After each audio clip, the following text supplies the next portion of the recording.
ಮತಾಂಧ ಮೌಲಾನಾ 16ನೇ ಜಾಮೀನು ಅರ್ಜಿಯು ತಿರಸ್ಕೃತ.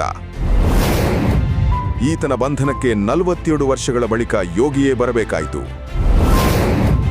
ಮತಾಂಧನ ಹೆಡೆಮುರಿ ಕಟ್ತಿರೋದು ಹೇಗೆ ಯುಪಿ ಸರ್ಕಾರ?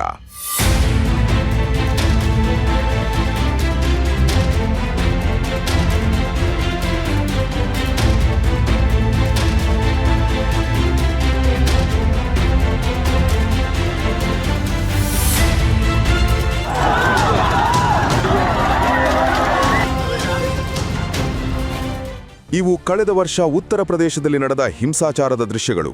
ಕೆಲವು ಮತಾಂಧರು ದಾಂಧಲೆ ನಡೆಸಿ ವಿಕೃತಿ ಮೆರೆದಿದ್ದರು. ಐ ಲವ್ ಯು ಮೊಹಮ್ಮದ್ ಎನ್ನುವ ಚಳುವಳಿಯ ಭಾಗವಾಗಿ ನಡೆದ ಪ್ರತಿಭಟನೆ ಹಿಂಸಾರೂಪ ತಳೆದಿತ್ತು. ಇದೊಂದು ವ್ಯವಸ್ಥಿತ ಪಿತೂರಿ ಅನ್ನೋದು ತನಿಖೆಯಿಂದ ಗುಟ್ಟಾಗಿತ್ತು. ಈ ಷಡ್ಯಂತ್ರದ ರೂವಾರಿ ಬೇರಾರೂ ಅಲ್ಲ, ಮೌಲಾನಾ ತೌಕೀರ್ ರಜಾ.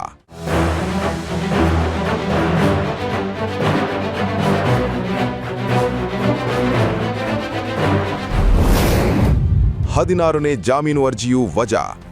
ಎಸ್, ಮೌಲಾನಾ ತೌಕೀರ್ ರಜಾ ಸದ್ಯ ಜೈಲಿನಲ್ಲಿದ್ದಾನೆ. ಕೆಳ ನ್ಯಾಯಾಲಯದಿಂದ ಹಿಡಿದು ಅಲಹಾಬಾದ್ ಹೈಕೋರ್ಟ್ವರೆಗೆ ಬರೋಬ್ಬರಿ 16 ಬಾರಿ ಜಾಮೀನು ಅರ್ಜಿ ಸಲ್ಲಿಸಿದ್ದ. ಇತ್ತೀಚೆಗೆ ಈತನ 16ನೇ ಜಾಮೀನು ಅರ್ಜಿಯನ್ನು ವಜಾಗೊಳಿಸಿದ ಅಲಹಾಬಾದ್ ಹೈಕೋರ್ಟ್ನ ನ್ಯಾಯಾಧೀಶರು ಅತ್ಯಂತ ಕಠಿಣವಾದ ಟಿಪ್ಪಣಿ ನೀಡಿದ್ದಾರೆ. ಈ ಮೌಲಾನನಿಗೆ ಯಾವುದೇ ಕಾರಣಕ್ಕೂ ಜಾಮೀನು ನೀಡಲು ಸಾಧ್ಯವಿಲ್ಲ.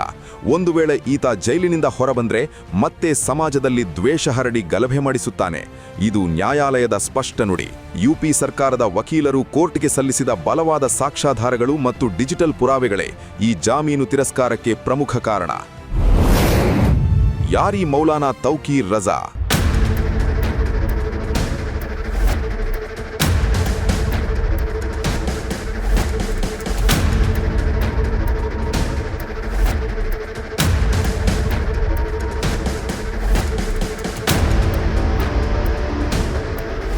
ಉತ್ತರ ಪ್ರದೇಶದ ಬರೇಲಿ ಭಾಗದಲ್ಲಿ ಈತ ಪ್ರಭಾವಿ ವ್ಯಕ್ತಿ, ಜಿಹಾದಿ ಮಾನಸಿಕತೆಯನ್ನು ಬಿತ್ತುತ್ತಿದ್ದ ವ್ಯಕ್ತಿ. ಕಳೆದ 42 ವರ್ಷಗಳಿಂದ ಈತ ಉತ್ತರ ಪ್ರದೇಶದಲ್ಲಿ ಕಾನೂನು ಸುವ್ಯವಸ್ಥೆಗೆ ಸವಾಲಾಗಿದ್ದ. ಈ ಹಿಂದೆ ಮಾಯಾವತಿ ಮತ್ತು ಮುಲಾಯಂ ಸಿಂಗ್ ಸರ್ಕಾರಗಳಿದ್ದ ಕಾಲದಲ್ಲಿ ಪೊಲೀಸರು ಈತನನ್ನು ಮುಟ್ಟಲು ಹೆದರುತ್ತಿದ್ದರು. ಒಂದು ಬಾರಿ ಮಾಯಾವತಿ ಸರ್ಕಾರದ ಅವಧಿಯಲ್ಲಿ ಈತನನ್ನು ಕೇವಲ 24 ಗಂಟೆಗಳ ಕಾಲ ಎಸ್ಪಿ ಕಚೇರಿಯಲ್ಲಿ ವಶದಲ್ಲಿಡಲಾಗಿತ್ತು. ಅಷ್ಟಕ್ಕೆ ಅಲ್ಲೋಲಕಲ್ಲೋಲವಾಗಿತ್ತು. ಮತಾಂಧರ ಒತ್ತಡಕ್ಕೆ ಮಣಿದು ಬಿಟ್ಟು ಕಳಿಸಲಾಗಿತ್ತು. ಅಷ್ಟರ ಮಟ್ಟಿಗೆ ಈತನ ರಾಜಕೀಯ ಪ್ರಭಾವವಿತ್ತು. ಆದರೆ ಯೋಗಿ ಆದಿತ್ಯನಾಥ್ ಸರ್ಕಾರ ಬಂದ ಮೇಲೆ ಈ ಇತಿಹಾಸವೇ ಬದಲಾಯಿತು. ಮೌಲಾನಾನನ್ನು ಜೈಲಿಗಟ್ಟಿತು ಯೋಗಿ ಸರ್ಕಾರ. ಅದು September 2025. I love you Mohammad ಎಂಬ ಅಭಿಯಾನ ದೇಶದೆಲ್ಲೆಡೆ ನಡೆದಿತ್ತು. ಆಗ ಬರೇಲಿಯ ಬೀದಿಗಳಲ್ಲಿ ಕಲ್ಲು ತೂರಾಟ ಮತ್ತು ಗಲಭೆಯನ್ನು ಈತ ಪ್ಲಾನ್ ಮಾಡಿದ್ದ. ಸಾವಿರಾರು ಮತಾಂಧರನ್ನು ಬೀದಿಗೆ ತಂದು ಸಾರ್ವಜನಿಕ ಆಸ್ತಿಪಾಸ್ತಿ ಲೂಟಿ ಮಾಡಲು ಸಂಚು ರೂಪಿಸಿದ್ದ. ಸುಮ್ಮನೆ ಕಣ್ಮುಚ್ಚಿ ಕೂರೋಕೆ ಅದು ಮುಲಾಯಂ ಸರ್ಕಾರವಲ್ಲ, ಯೋಗಿ ಸರ್ಕಾರ. ಯುಪಿ ಪೊಲೀಸರು ತಕ್ಷಣವೇ ಕಾರ್ಯಪ್ರವೃತ್ತರಾದರು. ಸೆಪ್ಟೆಂಬರ್ 26, 2025ರಂದು ಗಲಭೆಯನ್ನು ನಿಯಂತ್ರಣಕ್ಕೆ ತಂದರು. ಮರುದಿನವೇ ಅಂದರೆ ಸೆಪ್ಟೆಂಬರ್ 27, 2025ರಂದು ಮೌಲಾನಾ ತೌಕೀರ್ ರಜಾನನ್ನು ಹೆಡೆಮುರಿ ಕಟ್ಟಿ ಜೈಲಿಗಟ್ಟಿದರು. ನುಗ್ಗೆ ಬಿಟ್ಟಿತು ಬುಲ್ಡೋಸರ್.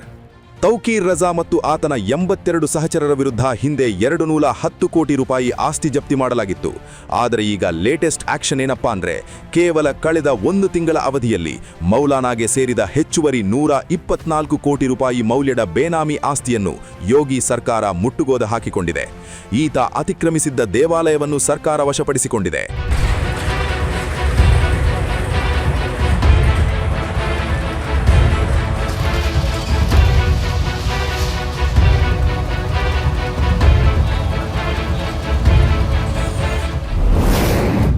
ಯೋಗಿ ಬುಲ್ಡೋಸರ್ ಕಾರ್ಯಾಚರಣೆಗೆ ನ್ಯಾಯಾಲಯಗಳು ಯಾಕೆ ತಡೆ ನೀಡುತ್ತಿಲ್ಲ? ಕಾನೂನು ಬಾಹಿರ ಮತ್ತು ಅಕ್ರಮ ಆಸ್ತಿಗಳ ವಿರುದ್ಧ ಕ್ರಮ ಕೈಗೊಳ್ಳುವುದನ್ನು ನ್ಯಾಯಾಲಯ ತಡೆಯುವುದಿಲ್ಲ ಎಂದು ಸುಪ್ರೀಂ ಕೋರ್ಟ್ ಈ ಹಿಂದೆಯೇ ಸ್ಪಷ್ಟಪಡಿಸಿದೆ.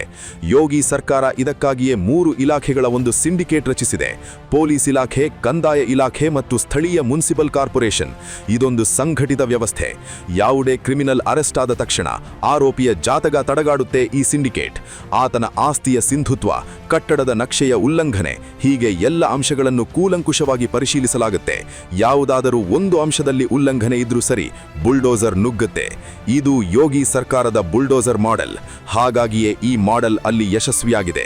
ಮೌಲಾನಾ ತೌಕೀರ್ ರಜಾನಂಥ ಖತರ್ನಾಕ್ ಮತಾಂಧನ ಹೆಡೆಮುರಿ ಕಟ್ಟೋದಕ್ಕೂ ಇದು ಸಹಕಾರಿಯಾಗಿದೆ.